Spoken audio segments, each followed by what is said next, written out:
Olá, boa noite a todos. Eu sou o Lennon Strabelli. Vamos entrando, vamos esperar aqui para que a gente tenha as pessoas. Enquanto isso, nós vamos configurando todas as coisas da plataforma aqui, que estamos todos nos acostumando. Vamos lá. Boa noite, sejam bem-vindos.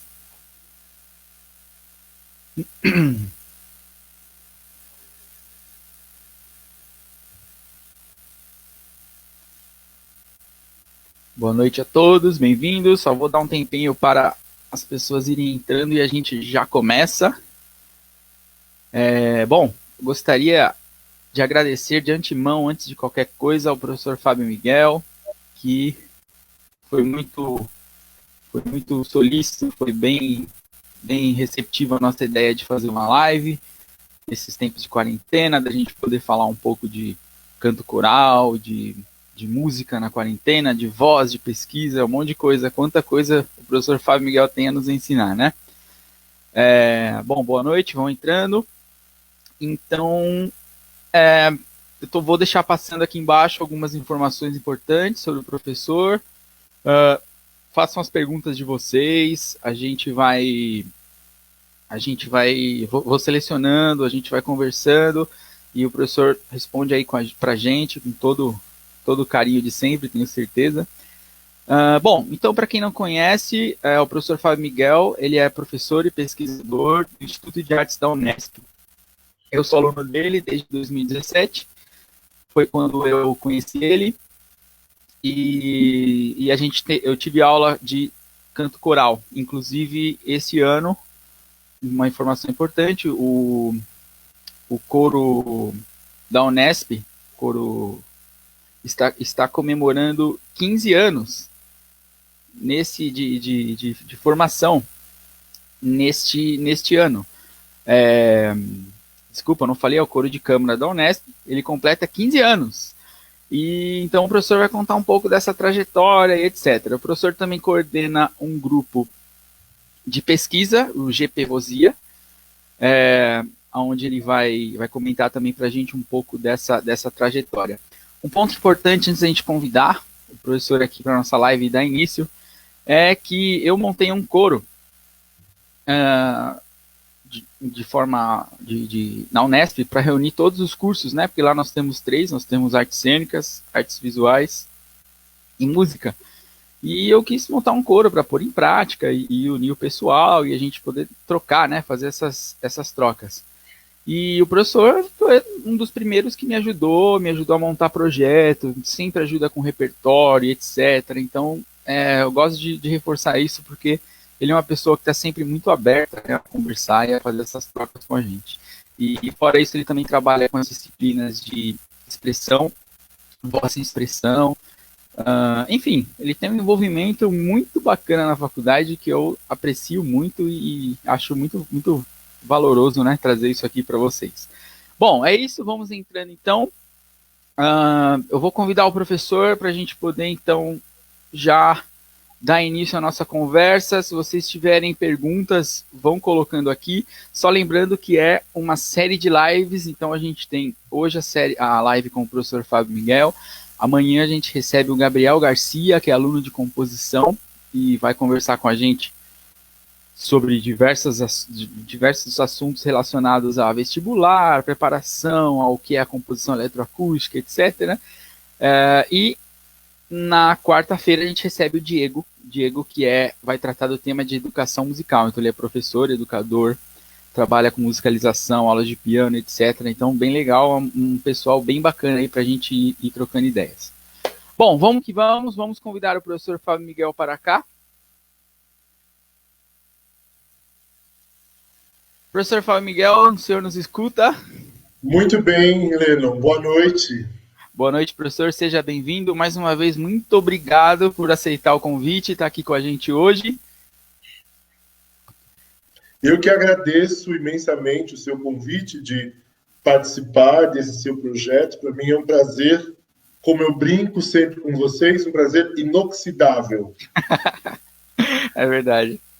E eu queria reiterar meu agradecimento a você e a todos que estão também neste momento nos acompanhando nessa live. E eu queria começar essa live, se me permite, Leno, lendo um poema. O ano passado, na Semana de Educação Musical do Instituto de Artes da Unesp, nós tivemos a presença da filha do Manuel de Barros, a Marta de Barros. E ela me deu um livro do Manuel de Barros, chamado Livro sobre Nada. E tem um poema neste livro que eu gosto muito e reiteradas vezes tenho lido, e lido para as pessoas, e queria ler para aqueles e aquelas que estão nos acompanhando. O poema diz assim: a ciência pode classificar e nomear os órgãos de um sabiá, mas não pode medir seus encantos. A ciência não pode calcular quantos cavalos de força existem nos encantos de um sabiá. Quem acumula muita informação perde o condão de divinare. Os sabiás divinam.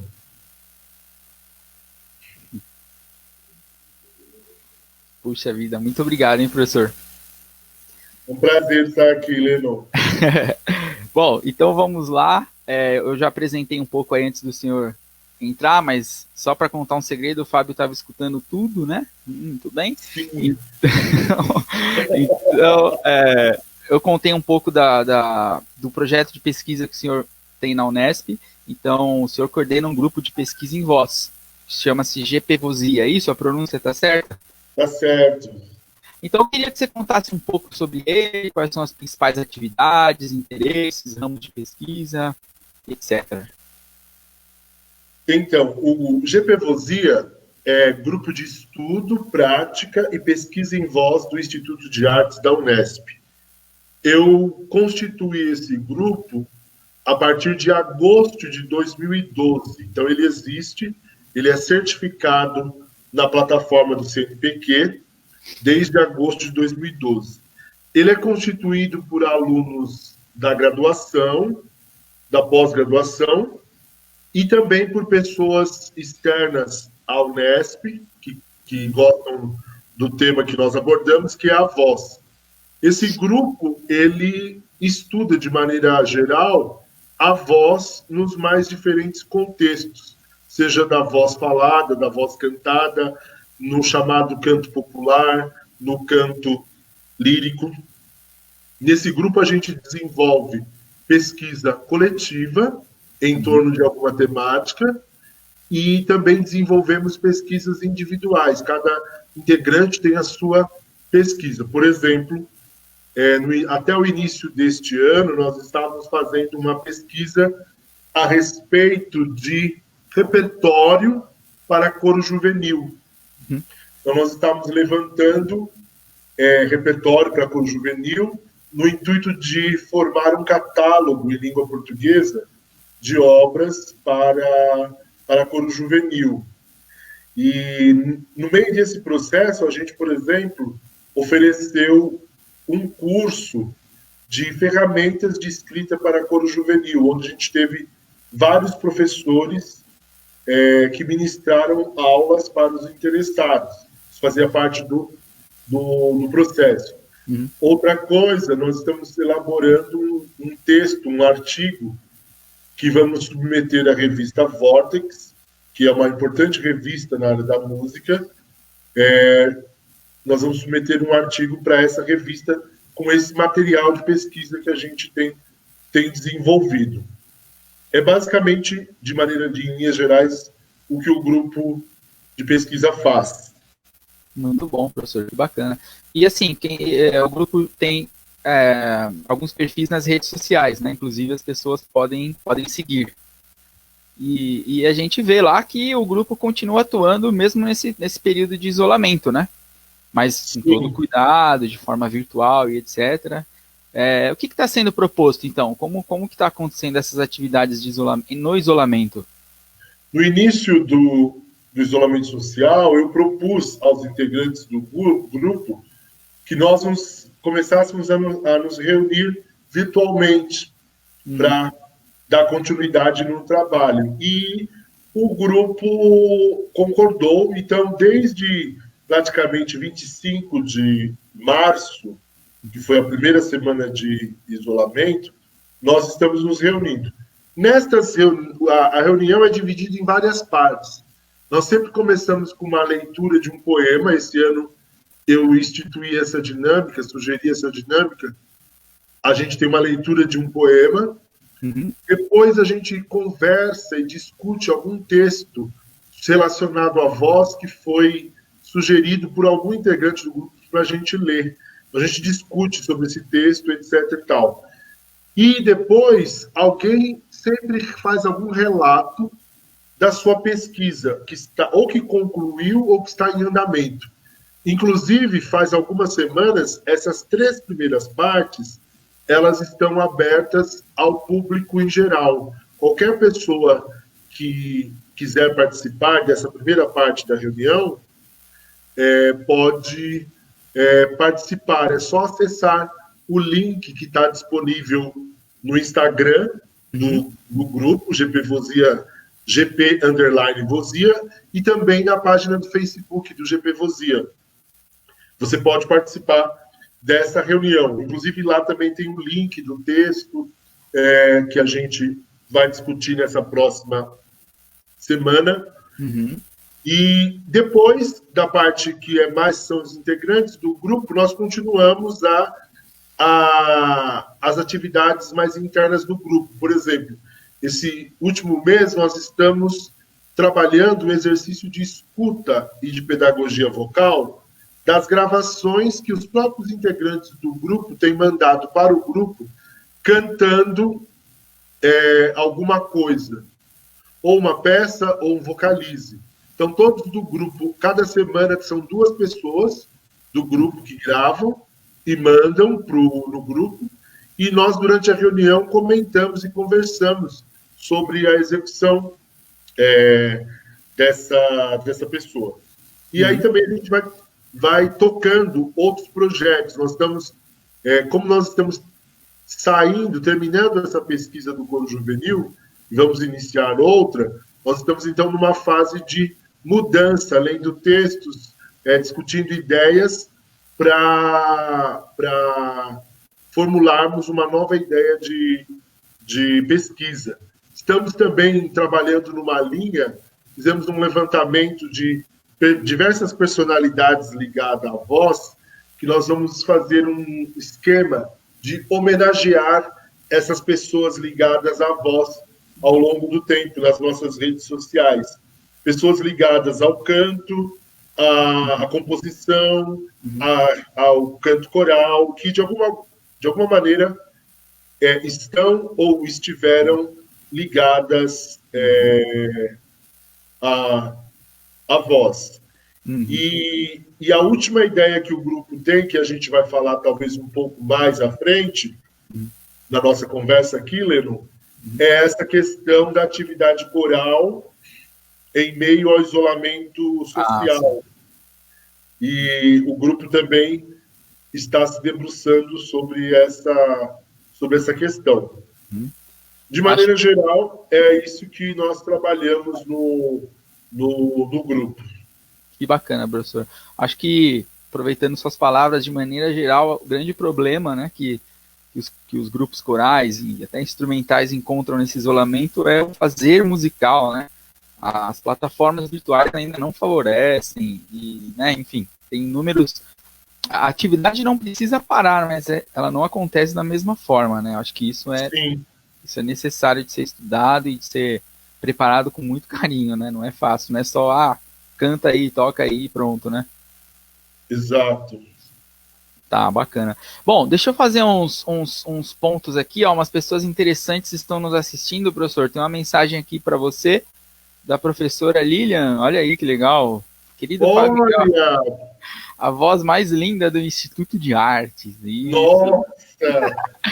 Bem-vindo a todos. Deixa eu falar uns nominhos, André. Cristel, olha, hoje é aniversário da Cristel. Vamos dar um parabéns. Parabéns para você nessa data querida.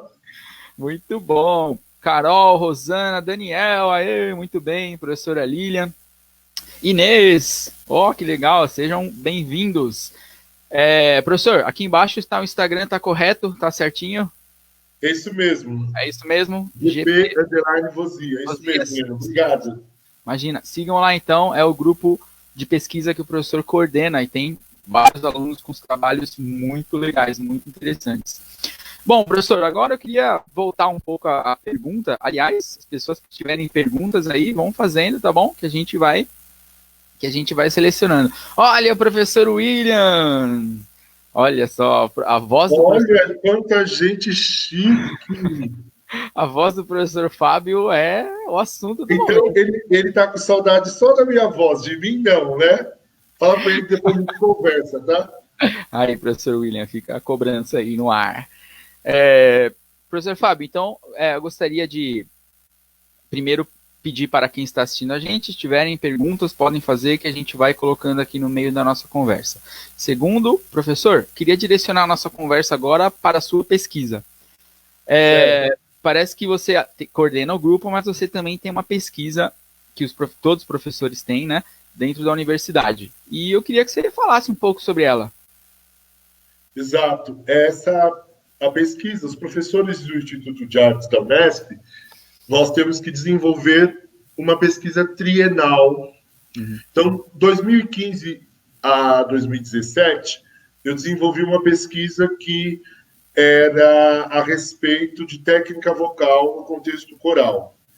Ao terminar essa pesquisa, eu engatei numa outra pesquisa, que agora é o triênio 2018-2020, que continua sendo sobre técnica vocal no canto coral, mas estudando de maneira mais direta a relação da técnica vocal no repertório coral e tentando exemplificar essa questão dessa relação da técnica vocal no repertório dentro da música brasileira coral.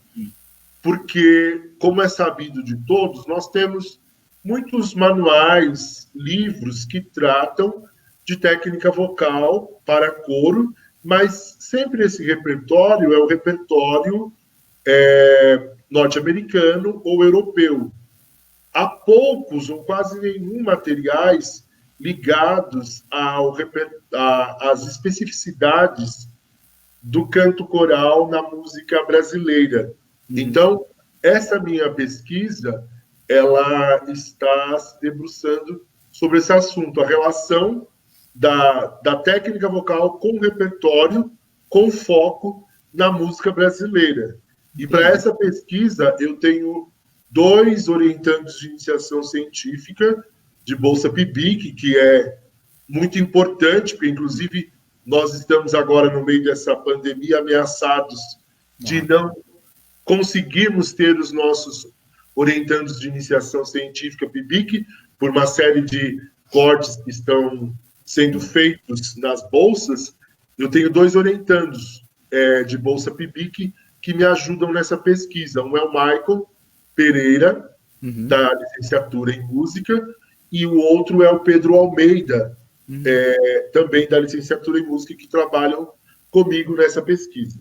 Que interessante, professor. Acho que é necessário, né, falar sobre o momento que a gente vive e em relação aos recursos da universidade, etc. Enfim, isso é necessário conversar, né? Não tem como deixar para baixo do tapete, né? A gente sofre. Verdade.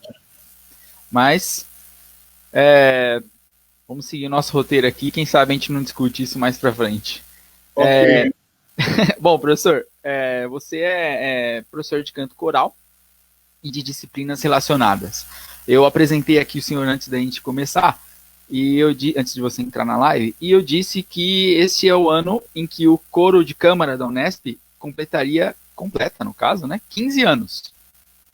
E eu queria primeiro que o senhor falasse um pouco da trajetória do coro, que começou lá em 2015 com o professor Vitor Gabriel, e o que a gente teria preparado para esse ano, se for possível, né, de comentar um pouco, e quais são as projeções do coro para daqui em diante. O coro de câmara, ele foi fundado pelo professor Vitor Gabriel, que foi o professor responsável por essa disciplina até julho de 2013, quando ele se aposentou. Uhum. A ideia do professor Vitor, ao formar esse coro, porque havia já o corão, que era um coro formado por todos os cursos, o coro de câmara seria o coro formado por cantores e outros integrantes de outros cursos, para fazer um repertório, digamos, diferenciado do ponto de vista técnico, musical, vocal, grau de dificuldade. E, sobretudo, uma prerrogativa do professor Vitor Gabriel era fazer repertório inédito, repertório da música coral, para essa formação de coro de câmara que ainda não tinha sido feito. Então, ele formou o grupo de câmara, e o grupo de câmara sempre fez muitas apresentações durante ao longo do ano. E eu tive contato com o coro de câmara quando eu entrei no meu primeiro ano na universidade, como professor substituto, em 2008. Então, eu cuidava do corão e assessorava o professor Vitor na preparação vocal no coro de câmara e cantava também no coro de câmara. Então, 2008 a 2013, eu trabalhei com ele, preparando o coro, regendo, fazendo ensaios e fazendo a preparação vocal. Foi um período de muito aprendizado, porque o professor Vitor é um excelente músico e regente, e eu chego até a brincar, às vezes, com ele, falo assim, porque eu fui aluno do Vitor Gabriel na graduação. Eu brincava com ele assim, eu aprendi mais nesse estágio como professor durante te acompanhando do que a graduação.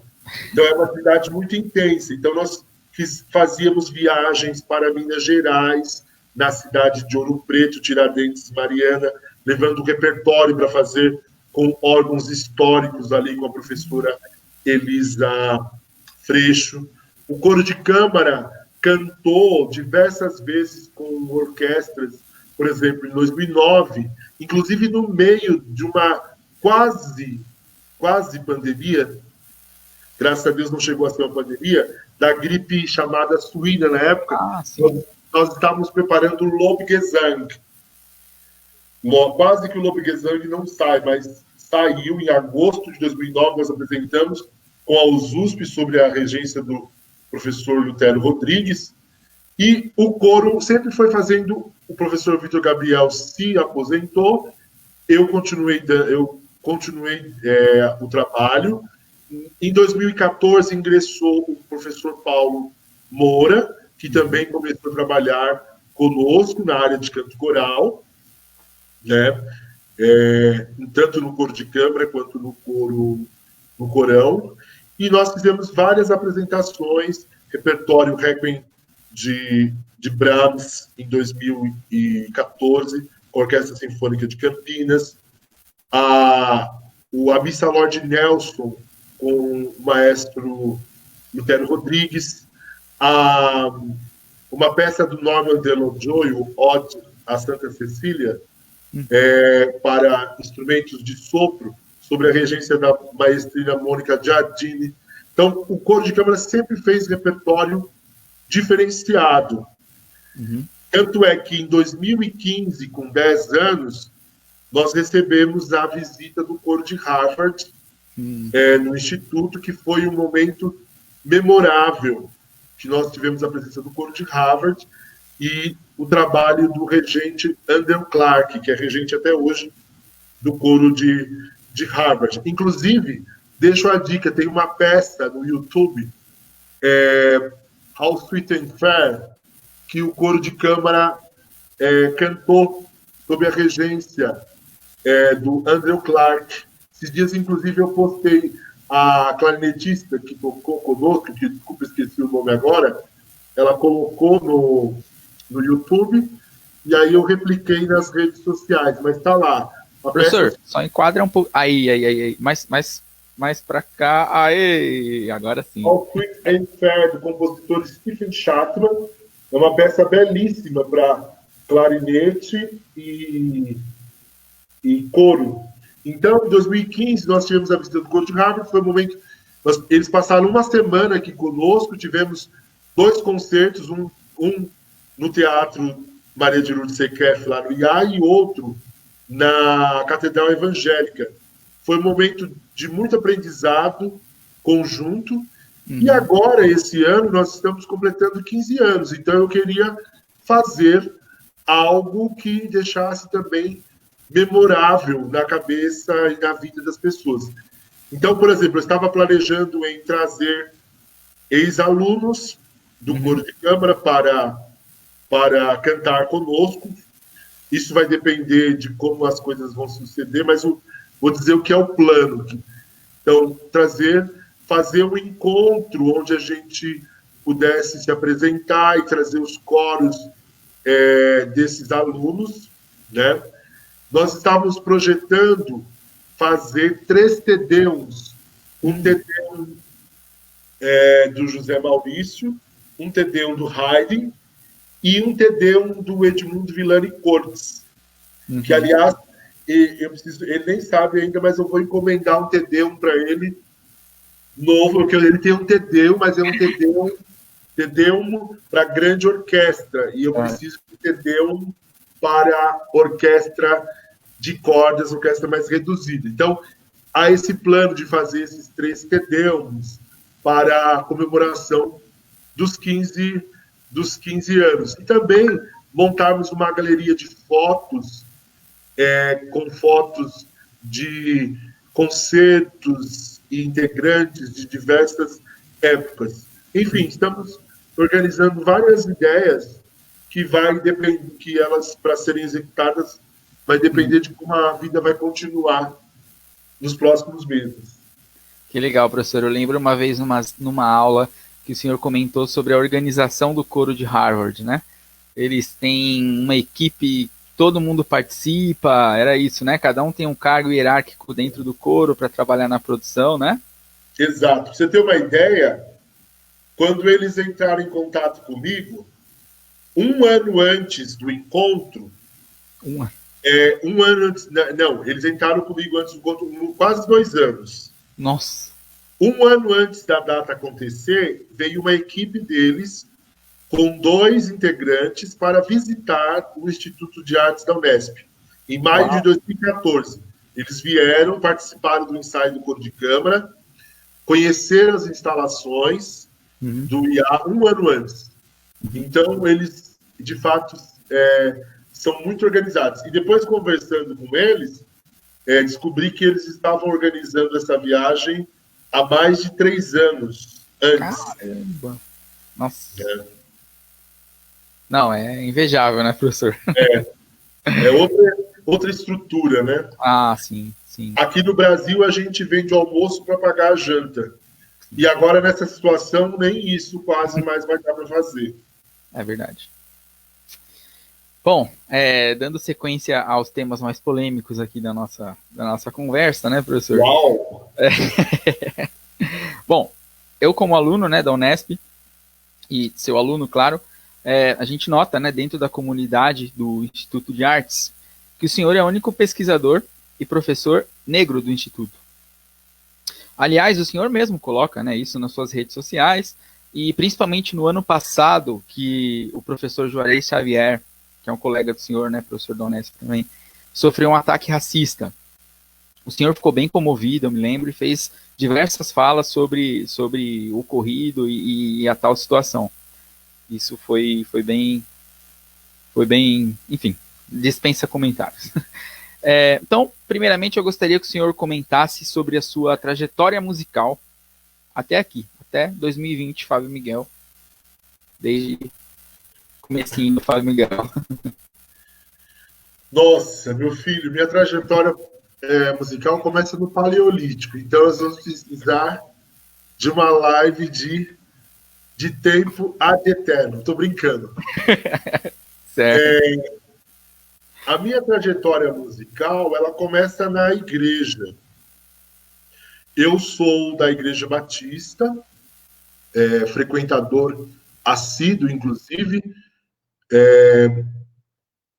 trabalho com atividade musical na igreja, mesmo nos dias de hoje, cantando ou regendo, etc. e tal. Então, a minha atividade musical começou de modo informal na igreja, antes de um estudo formal. Eu me lembro que eu era adolescente, minha mãe me contou isso tempos depois, obviamente.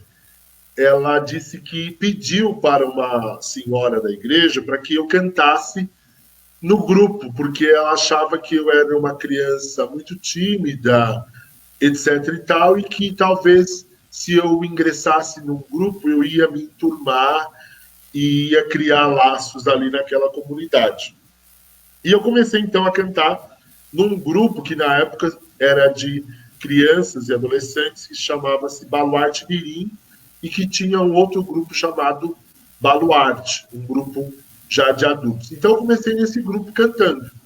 Depois, ficando mais velho, eu fui, digamos assim, promovido para esse grupo maior de adultos. Depois de um tempo, quando já comecei a estudar, piano, primeiramente. Minha primeira professora de piano particular foi a professora Iaponira Albuquerque de Souza, que é uma professora que eu tenho uma grande admiração, porque ela me ajudou muito nesse processo de aprendizagem com o piano, me dando aulas de piano, até às vezes aos domingos, quando eu não podia fazer aula em outros horários. Depois eu fui fazer piano na Fundação das Artes, onde eu me formei em piano lá. E também, antes disso, já tinha começado a fazer canto com a minha professora Maria Cecília de Oliveira, com quem fiz canto. Então, a minha trajetória ela começou de modo informal, depois ela foi se formalizando nas aulas particulares, no curso da Fundação, e depois eu já trabalhava numa empresa, na época se chamava Eletropaulo. Eu decidi, então, sair de lá, dessa empresa, e me dedicar à música. Foi quando, então, já com praticamente 24 anos, em 1998, eu comecei a cursar composição e regência na Unesp. Aí eu me formei em 2003, no curso de composição e regência, da Unesp. Já no 2004, eu ingressei para fazer o mestrado sob orientação da professora Marisa Fonterrada. E naquele ano de 2004, eu já arrumei meu primeiro emprego numa universidade, que foi numa universidade particular, a Universidade Cruzeiro do Sul. Lá eu era professor de canto, do bacharelado em canto, e de disciplinas ligadas ao canto, como fisiologia da voz, dicção, etc. e tal. E em 2006 eu terminei o meu mestrado, fiquei um ano distante da Unesp. Em 2008 eu voltei para comecei a fazer o doutorado e concluí o doutorado em 2012, também sob a orientação da professora Marisa. Então, a minha trajetória é uma trajetória permeada por várias pessoas importantes que me auxiliaram, que me estimularam, que me incentivaram e que me abriram as portas para o estudo da música, desde do modo informal, que eu comecei na igreja, até os modos mais formais em instituições como a Fundação das Artes ou na universidade. De maneira geral, a minha trajetória musical faz este caminho. Bacana, professor. E uma perguntinha assim, alguma vez a sua trajetória assim teve algum tipo de desvio, se é que podemos chamar de desvio, ou sempre foi totalmente musical? Olha, como eu disse, eu tive que trabalhar. Eu comecei minha trajetória fazendo Senai de tornearia mecânica. Eu detestava, odiava, só fazia porque meus pais me obrigavam, e porque eles achavam que era uma maneira...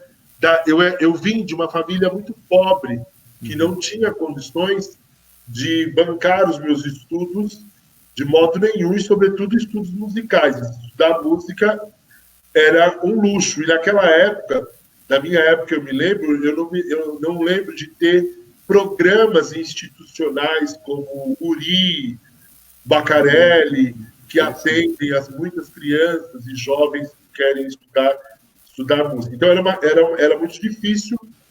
Então, eu tive que fazer Senai, trabalhar numa empresa para me manter, e ao me manter, eu consegui estudar música. Só depois, já mais velho, como eu falei, com os 24 anos, é que eu pude me dar esse luxo de sair da empresa e passar a me dedicar exclusivamente ao estudo da música. Mas antes eu tinha que trabalhar em algum lugar. Eu já trabalhava, na verdade, eu trabalhava no Eletropaulo desde os 14 anos, quando eu comecei a fazer o Senai. E aí depois eu acabei o Senai e fui fazer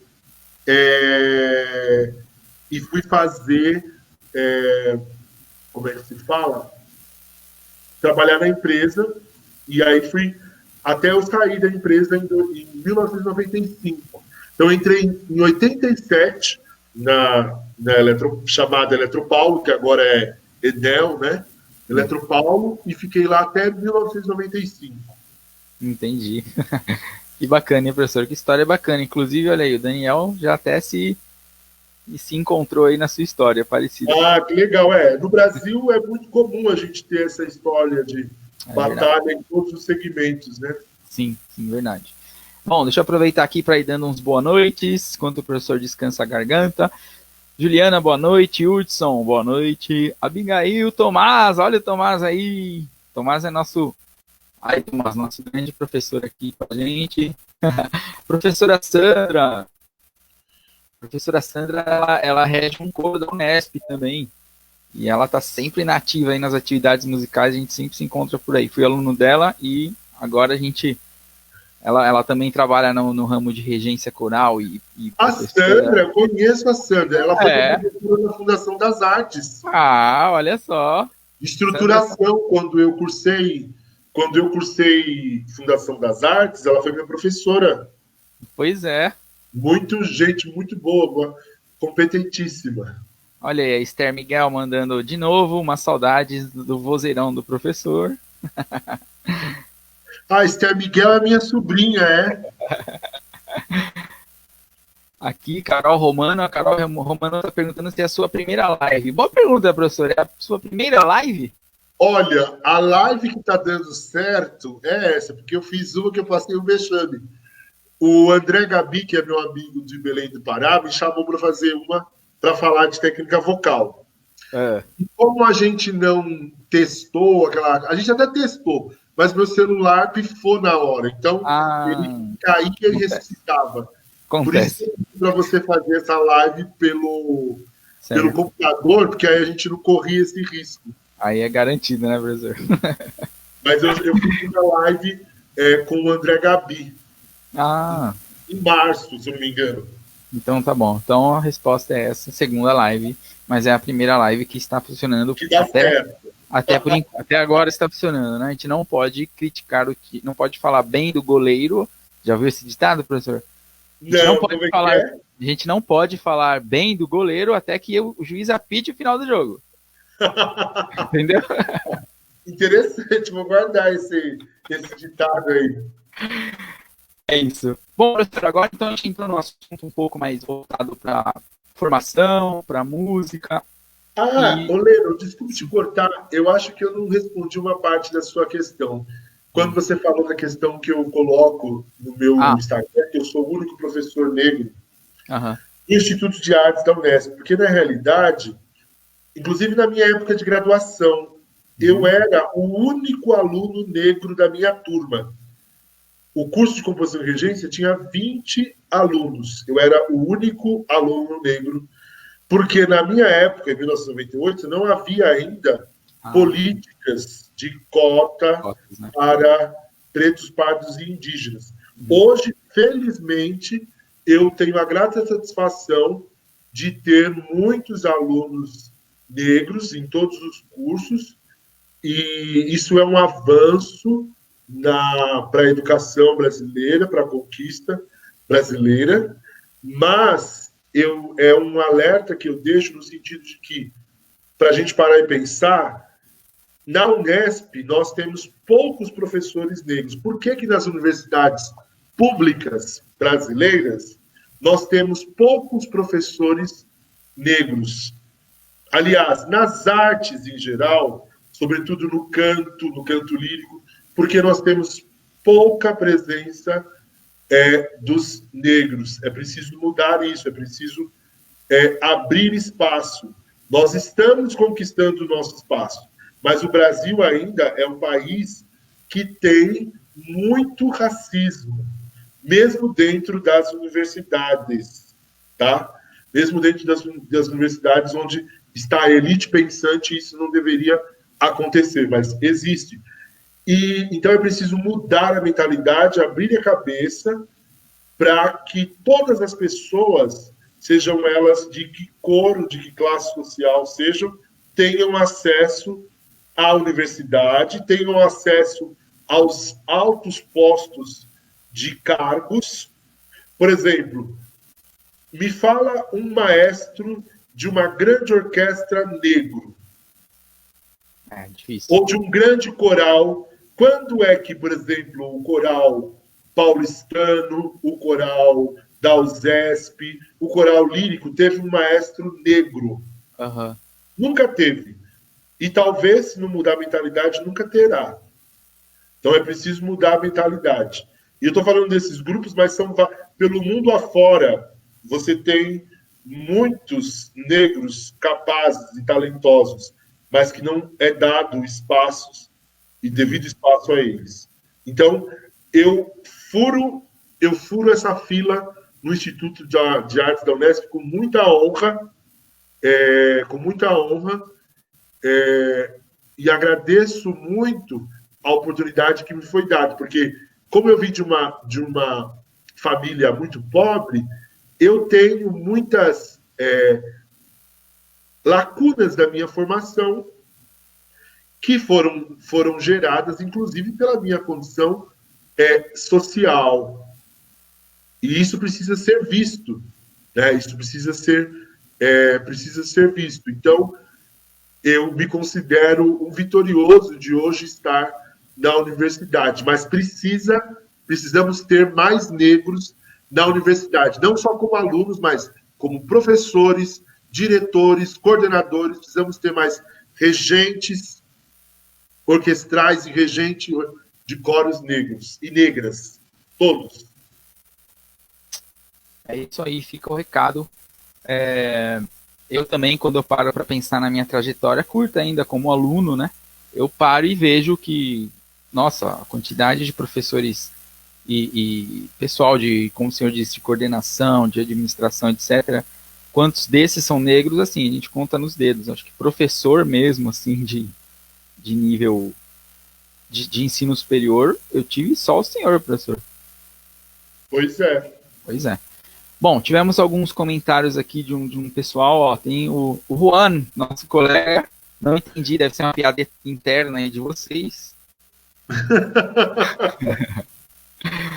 Queria mandar um abraço então pro pessoal, Lindomar, valeu. Paulinha tá assistindo a gente. Hudson, obrigado. O Juan. E é isso, Hudson, vou lançar sua pergunta já. O Felipe Pérez, nosso colega também da Unesp e orientando do professor, não é? Isso, o Felipe Pérez é meu eu brinco que eles são eu desoriento, não oriento. Isso. E a Monique, furar a fila com honra e muita competência, com certeza. Muito orgulho. Monique é colega do doutorado, faz pesquisa sobre música e bebês, uma pesquisadora do GPEM, que é o grupo de pesquisa em educação musical, coordenado pela minha querida Marisa Fonterrada. Um abraço. Muito bom, professor. Então, agora que a gente já conhece sua trajetória, e agora eu queria que você falasse um pouco das suas referências. Então, a sua atividade como preparador vocal, regente de coro, quem são suas grandes referências? Então, Vitor Gabriel, acho que já furando a sua fila. Acho que talvez seja uma grande referência, porque você estudou com ele, etc., sempre cita nas aulas. Mas queria saber, quem são suas grandes referências? Professores, regentes, cantores e por aí vai.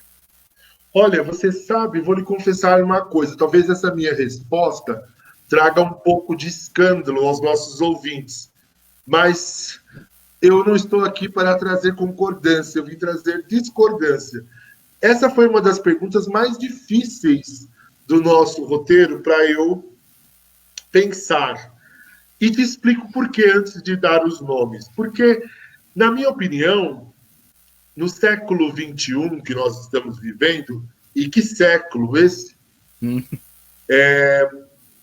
as referências, para mim, do ponto de vista musical, não devem ser somente pelos atributos musicais que essa pessoa possui, mas também eu levo em conta o caráter dessas pessoas e toda a complexidade humana, todo ser humano que essa pessoa é. Por quê?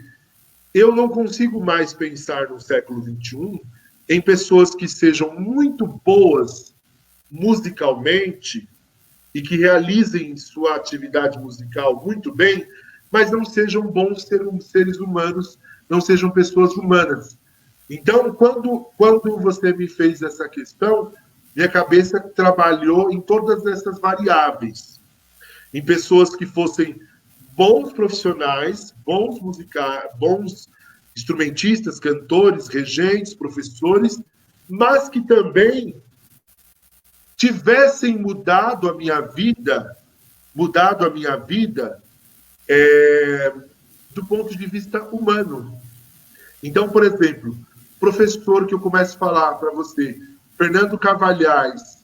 Fernando Carvalhais, professor falecido em 2006, foi professor de canto do Instituto de Artes da Unesp, foi um dos professores que me apresentou a técnica de Alexander ao canto, um erudito, um grande professor, conhecedor da música e da arte do canto, e que hoje, infelizmente, caiu no esquecimento, mas eu trago aqui a memória e com grande saudação ao grande professor Fernando Carvalhais, com o qual eu tive a oportunidade de cursar disciplinas durante a minha graduação. No curso de regência, eu tive aulas com ele de dicção e de prosódia, mas ele dava outras disciplinas também.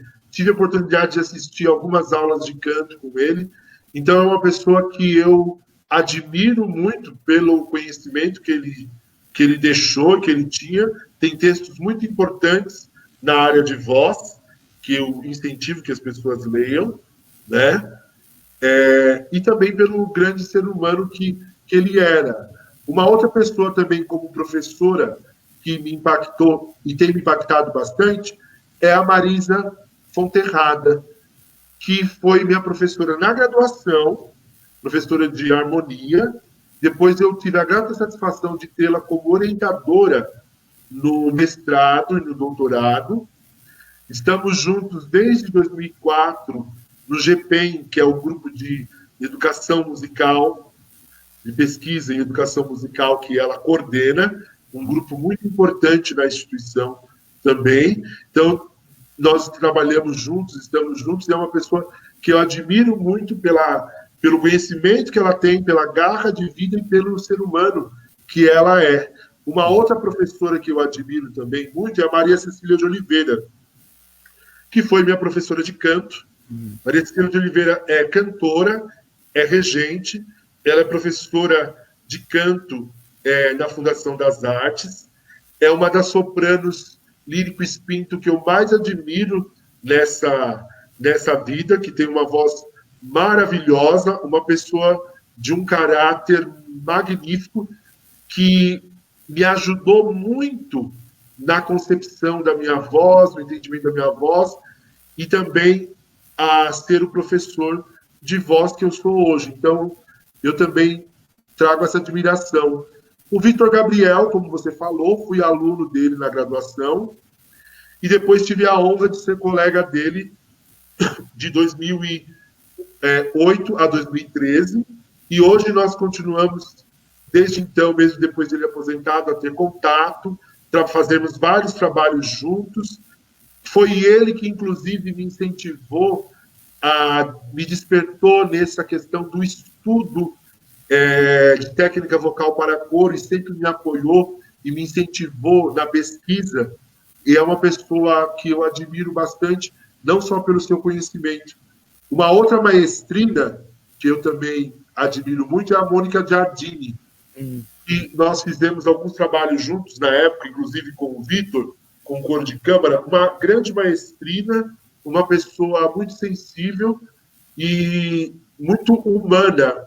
Isso a gente percebeu durante os trabalhos que fizemos com ela, com a banda sinfônica jovem à época. E um outro regente que eu admiro muito também é o Andrew Clark, que é o regente do coro de Harvard. Uma das coisas que me impressionou muito na presença deles aqui foi que ele tinha, digamos assim, o coro nas mãos. Ele fazia o que queria musicalmente com aquele coro, e ele tinha uma autoridade sobre o coro, mas uma autoridade que não era uma autoridade constituída por autoritarismo, porque ele era uma pessoa muito humana, ele tinha um coro na mão, o coro respondia, e ele tratava o coro com uma elegância sem precedentes, o que mostra que hoje nós não precisamos ser mais maestros e maestrinas que tratam mal os seus cantores e cantoras, os seus instrumentistas, para mostrar aquilo que sabemos. Aliás, os maestros que continuam fazendo isso, para mim, eu acho que é a plena mais insegurança. Estão escondendo as suas inseguranças. Não é possível mais no século XXI tratar nas instituições corais e instrumentais, tratar as pessoas mal.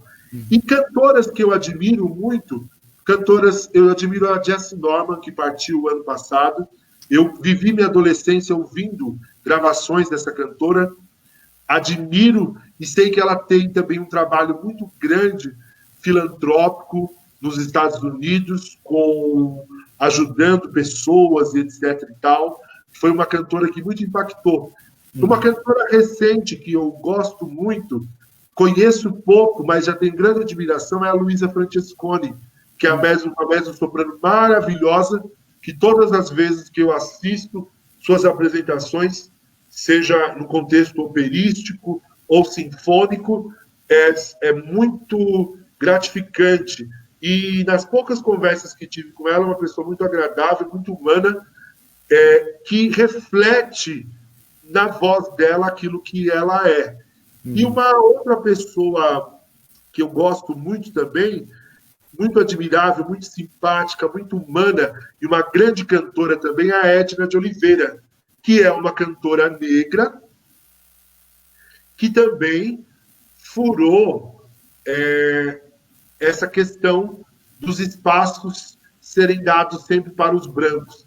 Ela tem uma carreira muito importante, tanto na música de câmara, na ópera, no sinfônico, e é uma pessoa amabilíssima, no trato, muito cordial, e tem uma voz espetacular. Eu também admiro muito a Edna de Oliveira. Bom, Lennon, mais ou menos são esses. Então, esse é só para reforçar, o critério foi bons músicos, mas pessoas de bom caráter. Chega no século XXI de ter bons músicos e mau caráteres. Deixo aqui a mensagem do nosso colega Tomás, que escreveu critérios justíssimos.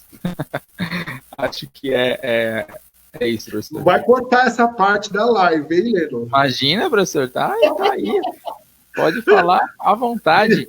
Se vier impressões sobre você para cortar essa parte da live, você manda falar comigo que eu resolvo. Tá bom. A Helena Crispim, que é a nossa colega também da Unesp, deixou um dado que a gente não pode esquecer, né?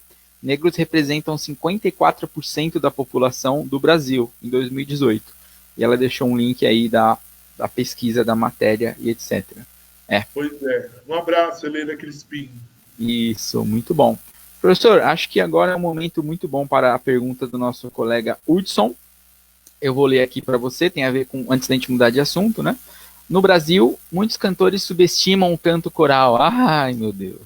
Dizendo coisas do tipo, coral é coisa de cantor ultrapassado. Fecha aspas. Gostaria que comentassem a importância do canto coral na vida de um cantor. Muito grato. Bom, professor, como ele escreveu comentassem, eu vou dar a minha pequena contribuição como aluno, né, e etc. Claro. Que é o seguinte, Hudson, eu sei que você é um profissional da voz incrível, tem um trabalho muito bom como professor e etc.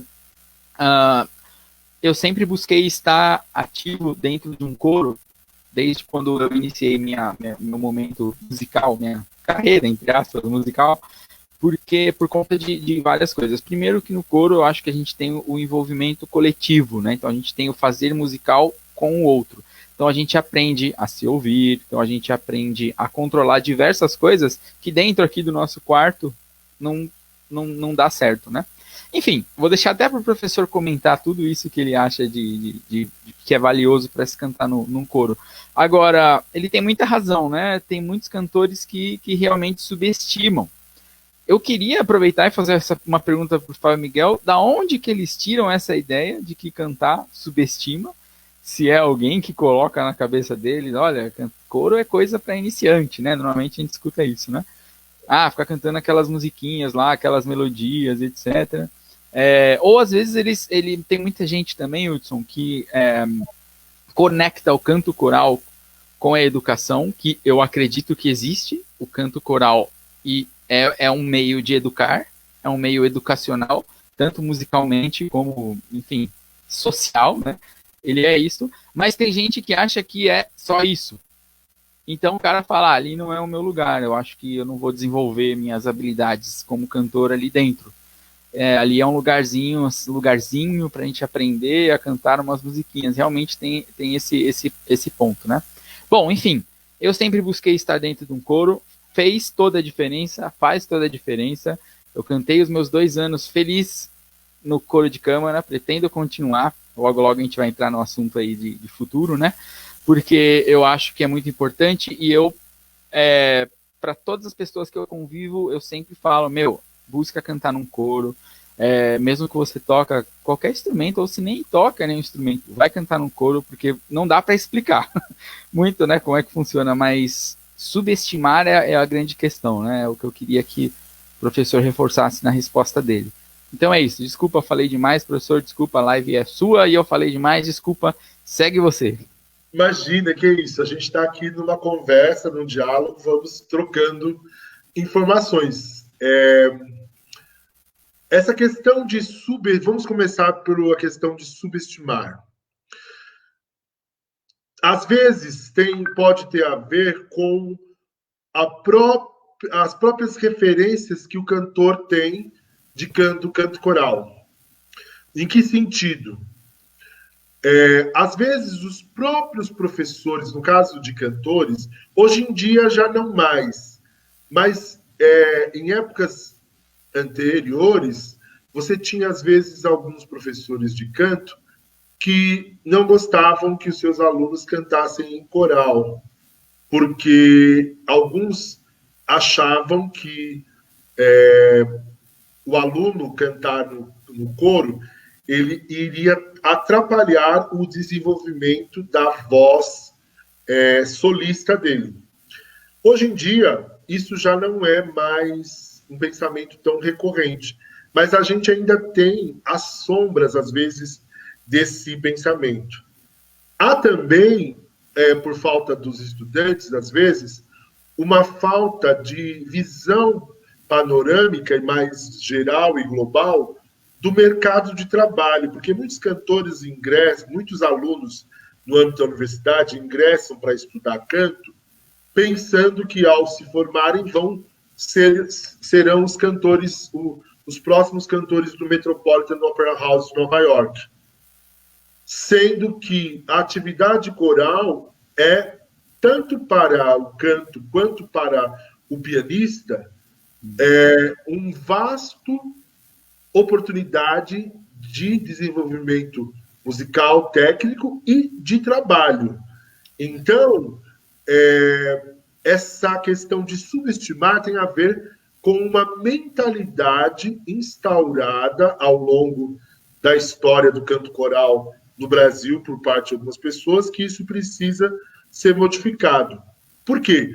O canto coral tem se mostrado em diversos estudos que por meio do canto coral você aprende música. Por meio do canto coral você aprende. Quando você pega uma peça coral, você aprende história da música, você aprende análise, você aprende contraponto, você aprende dicção, você aprende técnica vocal. Então, o canto coral é a atividade que mais congrega conhecimento e que, na minha opinião, dá muito sentido quando se faz essa conexão aos diversos conhecimentos que nós vemos, às vezes, compartimentado. A gente vê análise, a gente vê teoria, a gente vê contraponto, e o canto coral tem essa oportunidade. Inclusive, eu estou atualmente estudando este livro aqui, ó, que se chama Teaching Music Through Performance in Choir. É um livro que justamente discute como o canto coral é trabalhado através da performance musical. Então, o canto coral é muito importante para a vida de qualquer pessoa, seja ele uma pessoa que pretenda ser músico, né, ou não. O coral trabalha a percepção auditiva, a percepção espacial, a percepção do outro. E se a gente pensar também em elementos extramusicais, o coral eu penso sempre como uma réplica, digamos, da sociedade. Você precisa aprender a viver coletivamente para cantar num coro, porque o coro é constituído de diferentes pessoas que pensam diferente sobre diferentes assuntos, mas que se juntam em torno de um objeto que é a música. Então, você precisa ceder, você precisa aprender a ouvir o outro, você precisa respeitar as diferenças. Então, o canto coral, ele trabalha diversas questões musicais e questões também que, às vezes, alguns chamam de questões extramusicais. Excelente, professor, é isso. Bom, respondido, Hudson, obrigado, hein? Eu queria colocar essa mensagem aqui do Joab. Joab, um abraço, obrigado por estar assistindo. Professor Fábio, além de abrir espaço para os alunos comporem para os coros da Unesp, sempre incentivou a prática da composição. Sem dúvidas, uma referência para mim. Abraços. Abraço, Joab, é isso aí. Um abraço, Joab. Grande aluno. Grande aluno. Eu faço isso porque eu acho que a universidade é o lugar do espaço, é o espaço que a gente tem que dar para criar, para compor. Sim. E é muito interessante a gente ver as obras dos colegas, como coralista, né, sendo executadas ali. Nossa, sim, é uma sensação incrível, professor. Aliás, eu também agradeço por isso. Obrigado. A Hudson respondendo a nossa, dando uma tréplica, né? Muito obrigado. Hudson, emocionado ao ver uma live tão sensacional como esta aqui no Facebook. Ó, a gente está disputando audiência com novela da Globo. Roda Viva, né? Olha só, professor. Estamos... Nossa, que chique, olha. Honrado. Vou derrubar a nossa live aqui. Verdade. Professor, vamos caminhando para o final. Mas não, mas não sem falar do futuro. Vamos lá, vamos conversar sobre o futuro. Bom, pergunta que eu acho que tinha aqui, não poderia não ter, né? Como que o senhor vê o futuro da atividade coral em São Paulo ou no Brasil, enfim, em via das consequências do Covid-19? Haverá mudanças significativas? Teremos que nos adaptar? Como que está sendo a sua visão sobre esse momento que a gente está passando? Essa também, meu filho, não se assustem, eu chamo os meus alunos, todos os meus filhos, minhas filhas.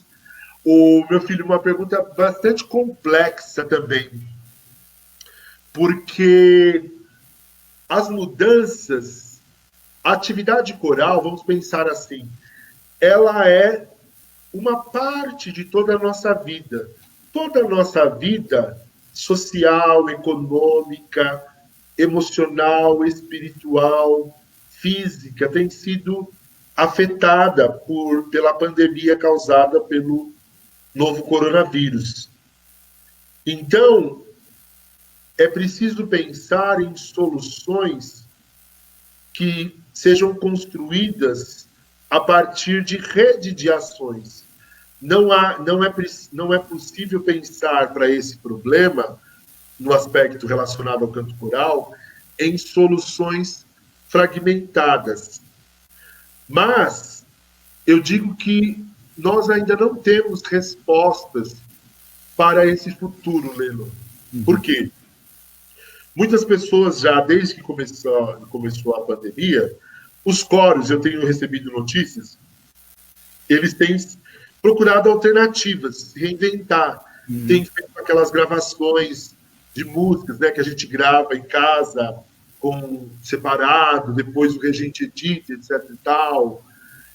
Alguns têm feito alguns ensaios por algumas plataformas, que aí deixa a câmera lá de todo mundo mutada, e ele canta, ele fala, ele orienta, depois ouve. Então, na realidade, as pessoas estão procurando caminhos para permanecerem conectadas mesmo à distância. O que a gente ainda não sabe é como é que vai ser a volta dessa atividade, quando pudermos sair do isolamento social, como é que a atividade do canto coral poderá ser feita presencialmente. Nesse sentido, a gente no grupo de pesquisa, no GP Vosia, tem começado a se debruçar sobre esse assunto.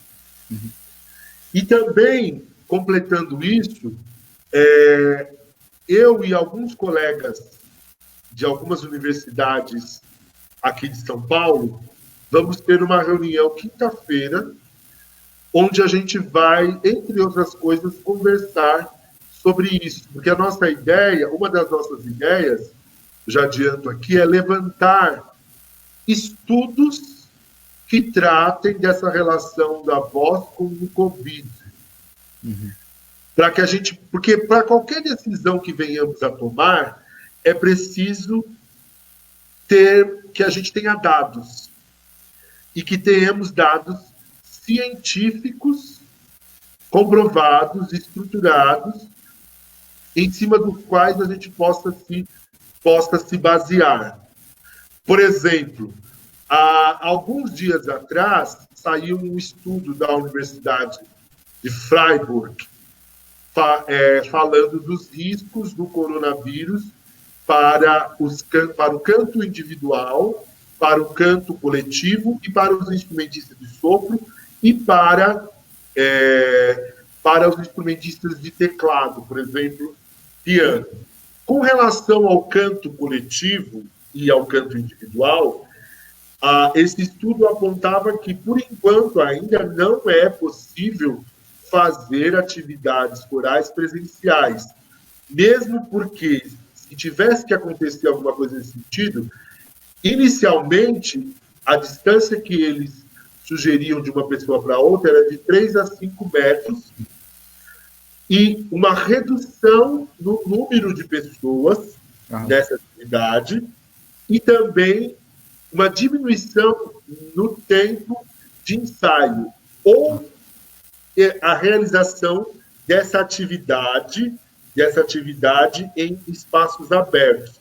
Mas, assim mesmo, tendo que observar a direção do vento. Isso tudo começou, esse tipo de estudo, porque no início de março, um coro de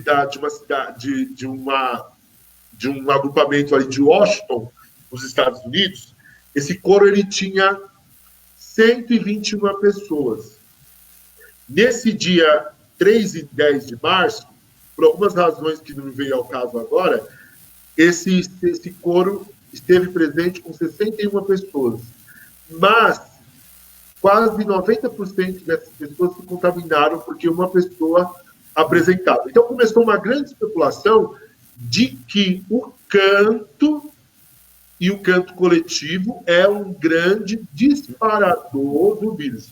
Mas isso ainda é uma grande controvérsia. Tem sido feitos estudos e nada está batido o martelo. Por isso que eu falei, é preciso pesquisa, é preciso estudo. Por exemplo, eu vi um único estudo de uma outra universidade alemã, que eu não me veio à cabeça agora o nome, em que o cara é um estudioso dessa questão de propagação de vírus e de aerossóis, etc. e tal. Ele fez um estudo com canto erudito e canto popular, dizendo que a expansão do ar não vai mais do que meio metro. Então, na concepção desses autores, por exemplo, eles estão dizendo que não é o canto em si que faz a propagação do vírus, mas provavelmente o que aconteceu lá em Washington, que aconteceu em Berlim e que aconteceu em Amsterdã, que foram 3 lugares onde houve contaminação antes de começar o isolamento social, mais provavelmente dito, possa ter se dado porque as pessoas tiveram contato no comprimento, sentaram-se próximos. Então, esse autor, por exemplo, está defendendo isso. Semana passada assisti um vídeo que está no YouTube disponível para quem quiser ver, que foi a Associação Nacional de Canto Coral dos Estados Unidos, a Associação de Professores de Canto, junto com um epidemiologista, mais uma otorrinolaringologista, num vídeo de 2 horas discutindo sobre essas questões. Certo. A otorrinolaringologista lá, ela é bastante categórica ao dizer que não é possível ter atividade coral antes que tenha uma vacina para o coronavírus. Né? Então, o que eu estou dizendo tudo isso, ficou meio de uma salada, mas é só para vocês entenderem que vários estudos especialistas, né, da área de epidemiologia, da área médica, etc., estão fazendo estudos para avaliar essa situação. Então, o que a gente vai precisar fazer é ler sobre isso, se informar e pensar como é que vai ser essa questão no nosso país. Porque uma coisa é isso na Alemanha, nos Estados Unidos, etc., mas como é que vai ser isso? Tem aquele vídeo também daquela regente brasileira que está na Alemanha. Ela fez um importante vídeo, a Renata... esqueci o nome dela. Renata alguma coisa, desculpe. Mas é um vídeo que você acha na internet. É um vídeo curto, de 14 minutos, onde ela fala um pouco dos estudos e do que eles estão fazendo lá na Alemanha. Ela mora em Frankfurt. E depois ela dá um pouco de sugestões do que ela tem feito. Então, a ideia, Lennon, com relação ao futuro não sabemos o que vai ser o futuro. O que nós vamos ter que estudar, levantar os estudos que estão sendo feitos, nos informar para ter dados científicos para que embase as nossas decisões, e vamos ter que continuar a procurar soluções enquanto não pudermos nos reunir presencialmente. Inclusive, esse grupo que vai se reunir na próxima quinta-feira, também a gente vai pensar nisso. E a ideia do grupo é que depois a gente possa abrir isso para o máximo possível de pessoas que estão relacionadas ao canto coral para discutirmos juntos, pensarmos juntos, porque esse é um problema que afeta a todos nós e nenhum de nós tem a solução para isso. Mas certamente precisamos nos juntar e pensarmos juntos a partir de dados, é claro. Eu reforço muito isso porque a gente no Brasil Infelizmente, às vezes tem essa mania de discutir em cima do nada. De opiniões. Não dá para discutir em cima do nada, é preciso ter dados. Sim. E os cientistas estão estudando, pesquisando, investindo, então a gente tem que ler esses estudos, né? Ah, eu não leio alemão. Procura alguém, eu também não leio alemão. Tem alguém do meu grupo que lê alemão, vai ler, vai ajudar. Ah, esse estudo saiu em russo. Procura alguém que lê russo. Se ajudando, a gente chega em algum lugar. Verdade, professor. O Bruno de Souza, um abraço. E a Helena já deram a informação aqui pra gente, é a Renata Bueno Tavares. Isso, Renata Bueno Tavares, é isso mesmo. Regente de Frankfurt. Tem uma mensagem aqui para você, professor. Edson Noemi, talvez? Domingues. Ah, são meus sobrinhos de Santo André. O povo de Santo André deve estar todo estudado, deve estar tudo ouvindo lá. Eita, que abraço. Ao pessoal de Santo André, fique em casa, hein? Não fica saindo para lá e para cá. Fique em casa, é isso aí. Professor, acho que todas essas colocações que o senhor fez servem também para o ensino, né? E como o senhor também é professor, e além de regente coral, a gente falou de regência coral, mas se aplicam também ao ensino, ou você tem alguma outra reflexão sobre a situação do ensino daqui em diante? Tenho, Leno. Sobre o ensino é o seguinte, quando começou a pandemia, e a Unesp, como um todo, começou a gerar uma demanda de que as aulas fossem dadas remotamente. Uhum. O Instituto de Artes da Unesp, através dos seus conselhos e da congregação, decidiu suspender o calendário e não dar essas aulas remotas. Por quê? Por várias razões. Primeiro, que a gente está vivendo uma situação muito nova em que as pessoas estavam desbaratadas, que muitos não tinham nem cabeça para pensar daqui a um segundo, quanto mais ter cabeça para fazer uma aula remota. Sim. Muitos alunos, e nós pensávamos na época que muitos alunos não tinham equipamento, internet adequada e um espaço adequado nas suas casas para fazer aula remota. Outra coisa, muitos alunos foram para suas cidades e talvez muitos desses alunos estavam cuidando dos seus familiares mais velhos.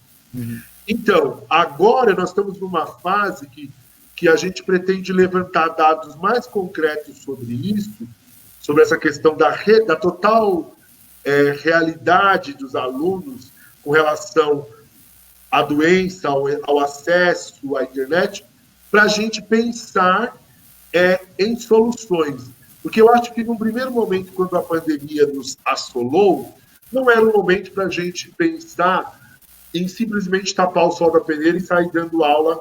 Porque, por exemplo, tem muitas aulas que não se adequam a esse formato. Sim. Outras aulas não. E eu acho que isso também precisava ser feito, construído esse caminho de aula remota, num diálogo com os estudantes. Verdade. Saber o que os alunos pensam de aula remota. Quais são as condições deles também, né? Quais são as condições. Conversar, e daí a gente construir um plano. Né? Então, acho que no primeiro momento a gente tinha que pensar mais do que se o semestre estaria perdido, se as aulas... nos seres humanos, nas pessoas. Porque muitas pessoas perderam suas aulas. Eu sei que os alunos de música, por exemplo, dão aulas de música. Muitos perderam suas aulas. Muitos alunos tocam em shows, casamentos, ou seja, perderam suas fontes de renda. Estão tendo que se reinventar. Então, como a gente vir com uma coisa de cima para baixo, querendo dar aula como se nada tivesse acontecendo? Eu não estou dizendo, por exemplo, que eu nunca vá dar aula remotamente. Uhum. Eu estou esperando os dados dos alunos chegarem à minha mão, às minhas mãos, e vou pensar a respeito disso. E ao pensar sobre isso, eu vou procurar dialogar com os alunos para que juntos a gente possa construir, nas disciplinas que forem possíveis, caminhos para que a gente possa fazer essas aulas, porque é um estresse causado nas pessoas que não é necessário, além da própria pandemia, um estresse emocional. Eu tenho lido reportagens, ontem mesmo li uma reportagem que falava sobre o ensino remoto nas escolas públicas, estaduais e municipais. E como os professores estão desamparados com relação à tecnologia e como os alunos estão sobrecarregados e estressados, tendo que se adaptar. Então, é preciso pensar um processo que leve em conta também o aluno, suas famílias, além das questões burocráticas do ensino. Concordo plenamente, é isso aí. O professor Fábio Miguel é muito humano, né? É até tocante demais. Professor, temos mais uma pergunta aqui, eu acho que para a gente poder encerrar com chave de ouro, é uma pergunta do nosso convidado de amanhã. Inclusive, fica o convite aí para vocês. Amanhã, 20 horas, o Gabriel Garcia de Souza vai estar aqui com a gente para falar um pouco do meio de composição e ele é meu colega de classe, então a gente vai conversar bastante sobre como nós estamos na pandemia, como que a gente está lidando com isolamento e um monte de coisas a mais. Bom, ele fez uma pergunta aqui, professor, que está aí na tela. Eu acho que parte da resposta já foi dada, mas acho que dá para a gente ampliar, né? Olá, professor Fábio, gostaria de saber sua opinião acerca do que será o futuro da música erudita no país, para além da pandemia. Quais serão as mudanças para o futuro da prática de música erudita pós-pandemia e a nível federal?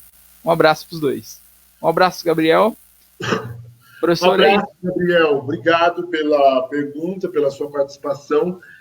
Então, eu digo que sobre o futuro é difícil dizer. Nós não sei o que vai acontecer, mas a gente pode ter alguns indicativos. Por exemplo, numa eventual retorno das atividades presenciais musicais, eu penso que uma coisa que pode acontecer, e eu falo isso não é um pensamento meu, é um pensamento de um amigo que eu converso bastante, o Elvésio Hernandes, que é músico, pianista, e numa das nossas conversas essas semanas ele falou, olha, eu acho que a pandemia vai trazer uma ênfase à música de câmara, com pequenas formações,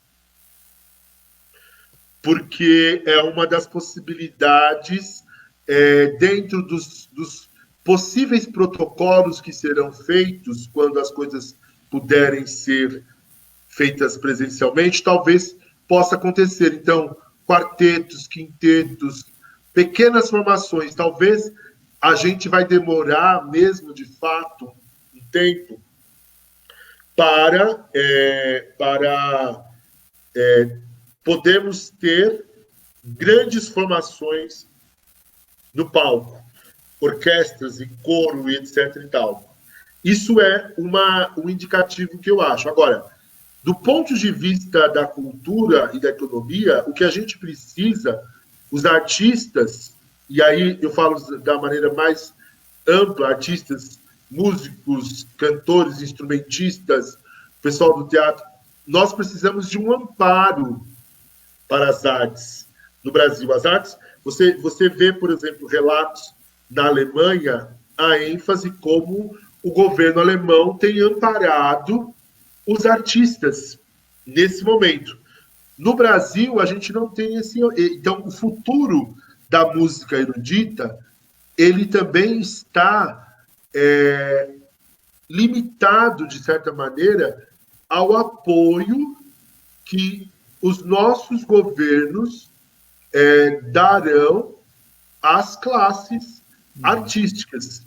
Sem apoio econômico, uma política de apoio a essas classes, essas pessoas não conseguirão sobreviver como pessoas, enquanto que dirá como artistas. Agora, acho que também, além da questão da formação de música de câmara, que eu acho que vai se ampliar mais, pequenas formações.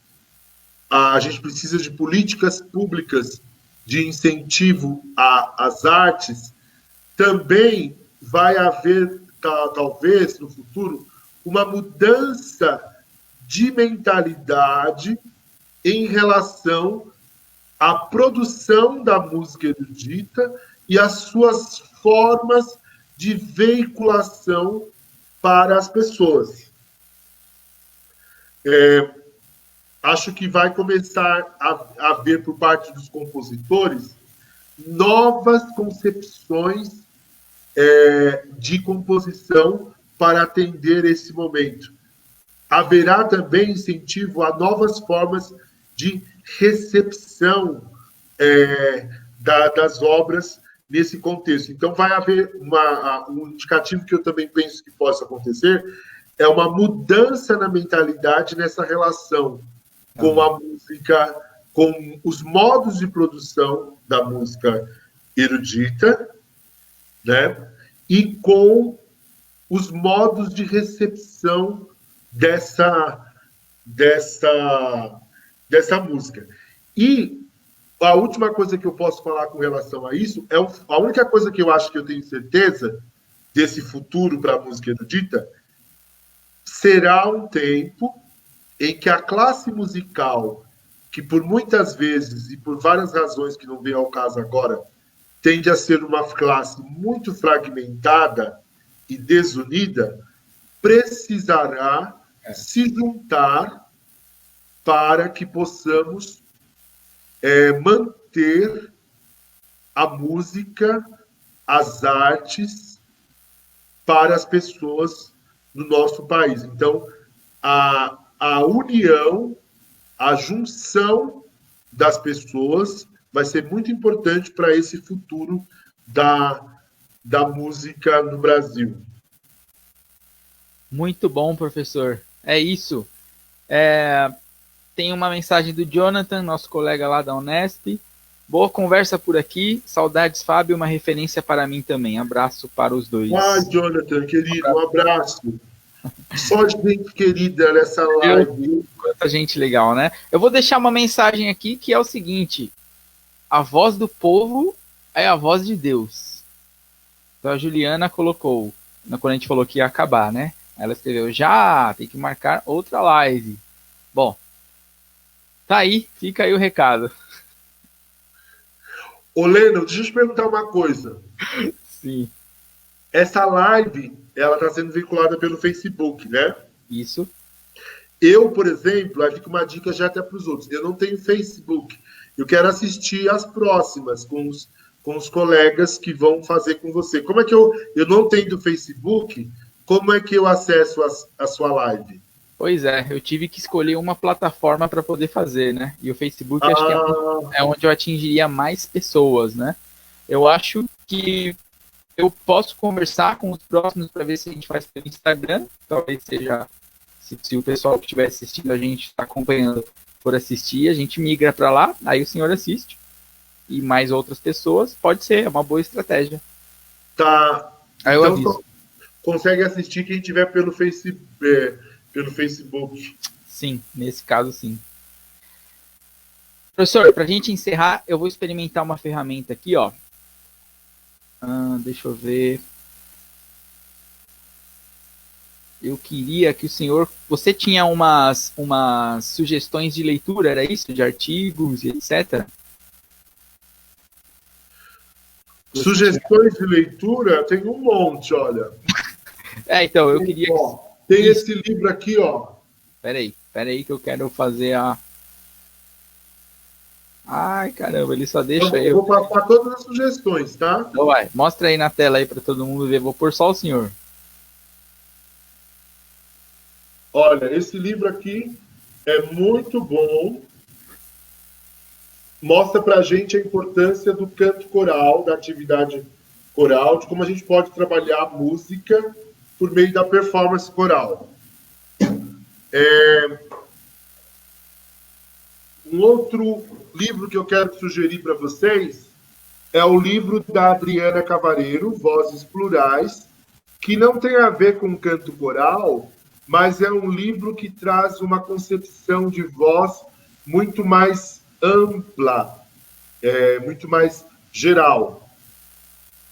Um outro livro, para quem não conhece, que eu quero sugerir, é um livro antigo do pedagogo e cantora norte-americano Richard Miller, National School of Singing, que é um livro importante para quem quer entender sobre as escolas de canto francesa, alemã e italiana, do ponto de vista da respiração, do ponto de vista da emissão, da ressonância e outros detalhes.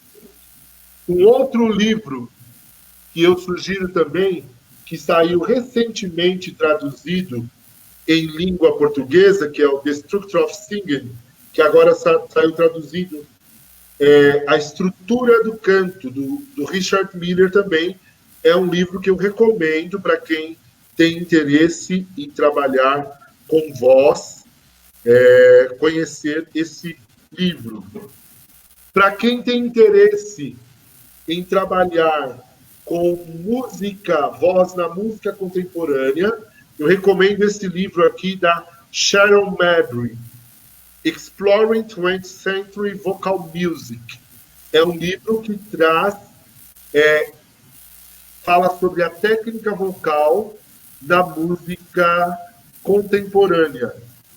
Um outro livro que é antigo, mas eu acho muito importante para a gente entender a pedagogia vocal, é o livro do Appelman, A Ciência da Pedagogia Vocal. Recomendo esse livro aqui, principalmente para quem quer ser professor de canto. E, por último, recomendo 2 livros para quem quer conhecer a voz do ponto de vista mais fisiológico. Um é o Dinâmica, Músculos Intrínsecos da Laringe, Dinâmica Vocal, da doutora Silvia Pinho e doutor Paulo Pons. É um livro interessante para quem quer conhecer sobre como os músculos intrínsecos da laringe trabalham nessa dinâmica vocal na produção da nossa voz falada e cantada. E um livro também importante do cientista da voz, Johann Sandberg, Ciência da Voz, Fatos sobre a Voz na Fala e no Canto. É um outro livro que eu recomendo para vocês também, quem quer conhecer sobre voz. Ok? Acho que é isso, Leno. Muito obrigado, professor. A Maria Inês deixou uma mensagem aqui para você. Prazer em conhecê-lo, professor Fábio Miguel. Muito importante as reflexões. Grata. Parabéns, Leno, pela entrevista e como entrevistador. Muito obrigado, Maria Inês, pela sua presença aqui. Muito obrigado.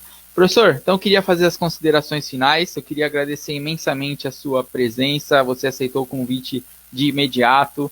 A gente conversou sobre o roteiro. Foi muito bom, foi esclarecedor demais para mim. Tenho certeza que, quer dizer, espero, né, que para as pessoas que assistiram também foi, mas tenho certeza que foi. Muito obrigado por toda a sua dedicação com a gente, como aluno, em esclarecer tudo nos mínimos detalhes, deu indicação de livro, foi uma coisa excepcional.